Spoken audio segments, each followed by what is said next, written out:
Gjesti ulet pranë Gertës dhe fillon të flasë me një ton të shqetësuar për Eglin. Ai tund kokën dhe pshertin thellë, duke dhënë përshtypjen se ka diçka që e mundon prej kohësh.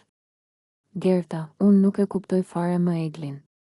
Ajo nuk është në Terezi, po bën shumë gabime njëra pas tjetrës dhe nuk e kupton fare që po dëmton veten.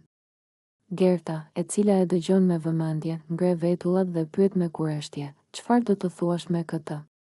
Çfarë gabimesh po bën? Gjesti shtrëngon nofullat dhe shikon përreth sikur po kërkon fjalët e duhura. Ajo po sillet sikur nuk I intereson asgjë. Një ditë më afrohet, një ditë më largon, pastaj futet nëpër debate të kota me të gjithë dhe del gjithmonë keq. Nuk e kuptoj çfarë kërkon. Ose është shumë e pasigurt, ose thjesht po luan një lojë që nuk di ta kontrollojë. Gerta e shikon me dyshim dhe e pyet, po ndoshta thjesht është e ngarkuar emocionalisht? Ndoshta ka nevojë për mbështetje, jo për kritika? Gjesti qesh hidhur dhe tund kokën.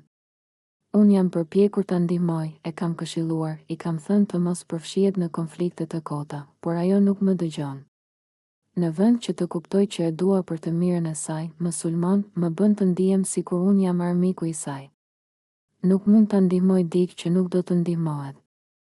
Gerta përpiqet ta qetësoj, ndoshta thjesht I duhet kohë. Ndonjëherë njerëzit nuk e kuptojnë menjëherë se kush ua do të mirën. Gjesti pshertin sërish dhe thot me një ton të lodhur, nuk e di, Gerta, por nëse vazhdon kështu, do të jetë vetë ajo që do të dëmtoj veten. Dhe unë nuk mund të bëj asgjë për ta ndalur.